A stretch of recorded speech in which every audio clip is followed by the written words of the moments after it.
अस्सलाम वालेकुम पाकिस्तान। ऐलान ऐलान ऐलान ऐलान। आपने ये तो सुना ही होगा, आम के आम गुठलियों के दाम। आपने ये भी सुना होगा, सस्ते और टिकाऊ। और पता नहीं इस तरह के न जाने कितने मीम्स हैं जो इस वक्त एमक्यूएम पाकिस्तान के ऊपर चल रहे हैं। मगर मामला बहुत आगे जा चुके हैं। मामला अब साइंस और टेक्नोलॉजी तक पहुंच गया है। आपको इसके शहर को जो है ना अब साइंटिफिकली जो है ना वो हैंडल करना पड़ेगा। वो अलग बात है कि ज़रदारी साहब ने शहबाज शरीफ को अपनी तकरीर में आइंस्टाइन का लक़ब दिया है, मगर उनको जो है ना साथ में न्यूटन का लक़ब देना वो एमक्यूएम की लीडरशिप को देना चाहिए था। अच्छा, अब बुरा ना मानिए कि आप लीडर हैं, अच्छे काम होंगे तो आपके, बुरे काम होंगे तो वो भी आपके। आप ये नहीं कह सकते कि मैं बुरे काम किसी और पर डाल दूंगा, अच्छे काम मेरे सर पे हैं। तो जो कन्वीनर साहब हैं, आप समझ गए मैं किसकी बात कर रहा हूँ। वो अब पहले आईटी मिनिस्टर थे और उन्हें आईटी मिनिस्टर बना के कराची के अंदर कोई 50-100 यूनिवर्सिटीज़ तो खुलवाई दी थी। हैदराबाद यूनिवर्सिटी के अंदर भी 10-15 यूनिवर्सिटियाँ खुलवाई दी थी उन्होंने। और करोड़ों बच्चे जो थे कराची के, वो आईटी के अंदर ना बन गए थे, आईटी कोडर्स बन गए थे, प्रोग्रामर्स बन गए थे। अब उन्हें कहा यार आईटी में तो बहुत काम कर लिया था मैंने आईटी के अंदर काम करके कराची को जो ना इतनी सारी यूनिवर्सिटीज़ दे दी, इतना सब कुछ दे दिया। अब एक काम करते हैं, अब कब जो है नेक्स्ट लेवल पे गेम ले जाते हैं। अब मैं लेता हूँ साइंस और टेक्नोलॉजी की मिनिस्ट्री, और साइंस और टेक्नोलॉजी की मिनिस्ट्री लेके ना मैं हर गली से ना एक साइंटिस्ट निकालूंगा, जिस तरह मैंने आईटी एक्सपर्ट्स निकाले। मतलब इतनी सारी यूनिवर्सिटीज़ बनवा दूंगा मैं ना साइंस एंड टेक्नोलॉजी की मिनिस्ट्री लेकर, रिसर्च करवाऊंगा कि यार रिसर्च, पहली रिसर्च तो जो करवानी है ना उनको, ये करवानी है कि गुटखे से कैंसर क्यों होता है, इस थ्योरी को गलत प्रूफ करना है। नहीं, गुटखा खाना चाहिए, गलत है ये थ्योरी, वो इस पर काम करेंगे। मेन पूरी गुटखा जो है उसके कॉम्बिनेशन किस तरह ब्यूटीफुल रहती है, इस पर काम करेंगे। और फिर ये इस पर भी काम हो सकता है कि हम चूँकि पीपल्स पार्टी ने तो काम करना नहीं है, तो क्या ऐसे साइंटिस्ट क्रिएट किए जाएँ कराची के अंदर कि वो क्या करें कि वो ना हवा से पानी वैसे बनता है मगर वो आप सस्ता बनवा लें, तो हवा से पानी बना लें, अपना सीवेज हवा में तलमिलूर कर दें। सूरज से बिजली बन रही है तो उसको किस तरह और सस्ते तरीके से पहुंचा दें। बिजली भी आपने नहीं करवा सकते, मजबूर हैं आप, बहुत ज़्यादा आप बोलते हैं तो आपके लोग उठाने की धमकी दे दी जाती है और फिर आपसे जेल में रहा नहीं जाता इस उम्र के अंदर। मजबूरी है आपकी, हम समझ सकते हैं। आई थिंक साइंटिफिकली वो बहुत कुछ कर सकते हैं। साइंटिफिकली वो ये भी कर सकते हैं कि जी आप ऐसी गाड़ियाँ बनाएं कि रोड की ज़रूरत ही ना हो, ना वो हवा में उड़ रही हो, सही है, पहिए ना हो उन गाड़ियों के अंदर। और साइंटिफिकली क्या किया जा सकता है साइंस टेक्नोलॉजी में। हाँ, देखें ना, अब एलॉन मस्क से बात की जा सकती है कि जी देखें अब पाकिस्तान जो है ना वो उस लेवल पे आने जा रहा है कि साइंस की मिनिस्ट्री जो है ना वो कराची के पास है। तो क्यों ना हम एक ऐसा रॉकेट बनाएं जो हमें चांद तक या मार्स तक एक्सेस दे, और वहाँ पर जो हम काम कराची में नहीं कर पा रहे क्योंकि मजबूरी है, हम जाके वो काम जो है ना चांद पे और मार्स पे जाके कर लें। तो ऐसा बहुत कुछ है जो ये साइंटिफिक मिनिस्ट्री लेने के बाद, आप लोग मजाक ना समझें, मैं बिल्कुल सीरियस हूँ, मैं बिल्कुल मजाक नहीं कर रहा। आपको नहीं पता कि कितना बड़ा विजन है इसके पीछे, कितना बड़ा वो है कि यार देखो, पहले मैंने हज़ारों साइंटिस्ट दे दिए, आईटी को एक्सपर्ट्स दे दिए कराची को, हज़ारों आईटी यूनिवर्सिटीज़ दे दी। अब मैं जो एक साइंस कल्चर दूंगा कराची को, साइंटिफिक कल्चर दूंगा, साइंटिफिक किस तरह बनाना है लोगों को वो सिखाऊंगा आपको। मैं वो स्पीचेस सिखाऊंगा आपको जो साइंटिफिकली बनाई जाती हैं। देखिए, एक बहुत बड़ा थ्योरम है जिसको प्रूफ करना है। अक्सर बोला जाता है एक उल्टी गिनती शुरू हो गई है।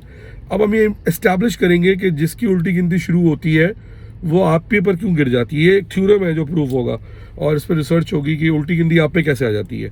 तो आई थिंक अब आपको गली गली में, जैसे आईटी एक्सपर्ट्स नज़र आ रहे हैं, तो आपको गली गली के अंदर ना कराची के अंदर साइंटिस्ट नज़र आएंगे। और ये बहुत ज़बरदस्त डेवलपमेंट है, बहुत बड़ा ज़बरदस्त डेवलपमेंट है। एक साइंटिफिक थ्योरी पे और टेस्टिंग की ज़रूरत होगी। खालिद भाई, मैं आपसे मुखातिब हूँ कि एक टीम आप बनाएं और वो टीम ये बनाएं और वो ये टीम इस्टेब्लिश करे कि आप जो बातें आप तकरीरें करके आए हैं इलेक्शंस के अंदर, और वो ऐसा वो जो आपने दावे किए कि जी पीपल्स पार्टी ऐसी तो पीपल्स पार्टी वैसी, तो एक ऐसी आपको चीज़ बनाए कि लोग ना वो सब भूल जाए। वो कहें यार ये तो, बल्कि वो कहें कि यार वो जो था वो था ही नहीं ना। वो एक, आपने देखा होगा वो एक एलियंस की फिल्म में होता है, वो एक मैन इन ब्लैक में वो बटन दबाते हैं, लोग सब भूल जाते हैं। आई थिंक उसकी भी ज़रूरत है साइंस के अंदर बहुत ज़्यादा, कि लोग भूल जाएं किसी तरह कि आपने जो बातें की थी पीपल्स पार्टी के खिलाफ और फिर आप उन्हीं को जाके वोट डाल देते हैं। आपकी मजबूरियाँ हैं बहुत सारी, मुझे पता है। बहुत सारे लोग हैं जिनकी दुकानें चल रही होंगी एमकेएम के अंदर, ठेके चल रहे होंगे, पेमेंटें रुक जाती होंगी। I fully understand. बिल्कुल आप साइंस में आके इस चीज़ पे काम करें और साइंटिफिकली एक और चीज़ तैयार करवाएं आप। मैं आपको बताऊं साइंटिफिकली आप ये भी भूल जाएं, ऐसी कोई दवाई याद करें जो सिर्फ पिछले नहीं आपके जलसे के, पिछले 20 साल के जो आपके गलत फैसले, जिसकी सारी की सारी टोपी जो थी वो आप पुरानी कैरियर पर डाल देते थे, उसका भी कोई फार्मूला तैयार करें कि वो भी आप भूल जाएं। आई थिंक कराची की किस्मत बदलने वाली है साइंस और टेक्नोलॉजी मिनिस्ट्री मिलने के बाद। एक नया कराची आपको नज़र आएगा और जिसके अंदर जो है ना वो हर गली कूचे में इंस्टीट्यूट्स होंगे, यूनिवर्सिटीज़ होंगी, साइंटिस्ट घूम रहे होंगे, हर चीज़ के पीछे साइंस होगी, पान के पीछे साइंस होगी, चाइना कटिंग भी साइंटिफिकली स्टार्ट हो जाएगी, हर चीज़ साइंटिफिकली स्टार्ट होगी। और आई थिंक ये बहुत बेहतरीन काम हुआ है। कोई इसको अगर समझ रहा है कि ये मजाक है, ये नुकसान हुआ है कौम का, नहीं है ऐसा, बिल्कुल नहीं है ऐसा। आप देखिए, अब आपको चांद पे जाने से कोई नहीं रोक सकता। देखिए मार्स पे तो पीपल्स पार्टी है नहीं ना, चांद पे तो है नहीं। अगर आप वहाँ जाकर जिसमें सुबह बनाना है तो कोई रोकेगा आपको, कोई कुछ कहेगा?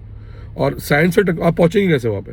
आप जाके अपनी CD70 पे तो यूं करके नहीं पहुँचेंगे, यूं करके। आपको उसके लिए रॉकेट चाहिए। वो रॉकेट कौन बनाएगा?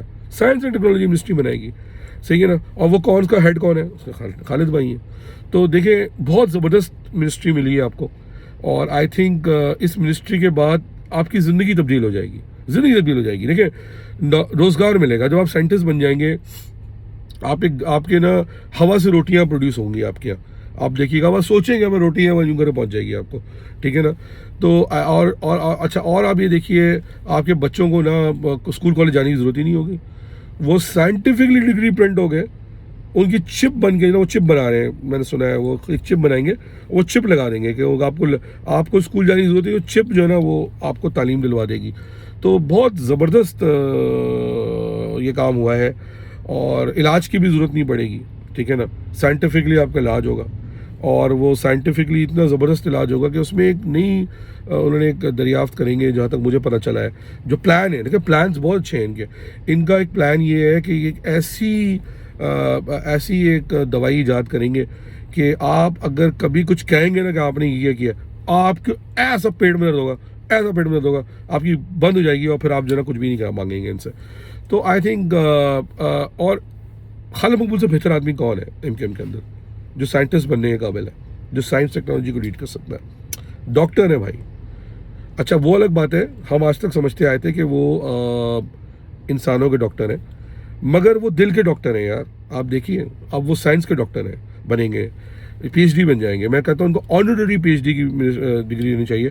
और मैं यहाँ पर कुछ लोगों से बात कर रहा था, जैसे ही उनको पता चला है कि खालिद मकबूल के पास साइंस एंड टेक्नोलॉजी की मिनिस्ट्री आई है, आप यकीन करें मेरी खबरों के मुताबिक Bill Gates, Elon Musk, Facebook का मार्क ज़करबर्ग, जितने बड़े दुनिया के साइंटिस्ट हैं, वो सब जो है ना वो लाइन बना के बहुत जल्द विज़िट करेंगे। और खालिद भाई उनको सबसे पहले सिखाएंगे कि उल्टी गिनती जो है ना, उल्टी गिनती कैसे शुरू होती है और वो ख़त्म कैसे होती है, और वो फार्मूला सिखाएंगे। देखें, आपने उल्टी गिनती यहाँ से शुरू करनी है, अपने दुश्मन पे रखें और वो उल्टी गिनती मेरी शुरू हो जाएगी। जादू। तो ये देखिए, ये साइंस के बगैर मुमकिन नहीं है। साइंस एक जादू एक साइंस है।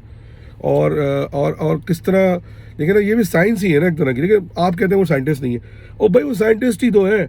आप देखिए ना किस तरह इतने सालों तक आपको बेवकूफ़ बना के फिर वो घुमा फिरा के, वो लोग जो 4 लोग हक की बात कर रहे थे उनको भी अपने साइड मिला के, इत्तेहाद के नाम पे चूरन लगा के, खुद बचा के, सबको साइड में लगा के, इत्तेहाद करके दिखा के जी मैं तो अच्छा बच्चा हूँ।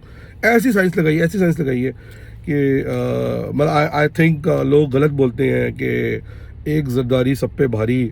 मैं कहता हूँ खालिद भाई जो है ना वो सबसे बड़े साइंटिस्ट है। कोई आइंस्टाइन नहीं, कोई न्यूटन नहीं, कुछ नहीं, खालिद भाई। तो भाई आप लोग खुश हैं और आबाद रहें और आप साइंटिस्ट बनने की तैयारी करें। अब आप साइंटिस्ट होंगे, ठीक है, सारे के सारे।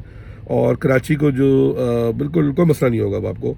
और हो सकता है कि शायद कभी कभार आपको पानी मिल जाए, कभी कभार बिजली मिल जाए, कभी कभार आपको गटर खुल जाए, रोड भी बन जाए, रोज़गार मिल जाए, कोटा सिस्टम शायद इम्प्लीमेंट हो जाए, NFC अवार्ड से जो पैसे मिलेंगे वो भी साइंस और टेक्नोलॉजी में लगता है खर्च होंगे। सूबा तो गया भाड़ में, वो तो सिर्फ आपको पता है ना, जब मौका मिलता है, जब इलेक्शन कैंपेन में एक आदमी आता है, वो चीखें मारता है सुबह सुबह सुबह की, फिर वो इलेक्शन के बाद गायब हो जाता है। तो आपको साइंस एंड टेक्नोलॉजी की मिनिस्ट्री मुबारक हो, ये कराची का फ्यूचर बदल देगा, मैं आपको बता रहा हूँ, मजाक उड़ाने की ज़रूरत नहीं है। और मैं शुक्रिया करता हूँ नवाज शहबाज शरीफ का, इतनी बड़ी जिम्मेदारी आपने खालिद भाई को दी। पाकिस्तान जिंदाबाद।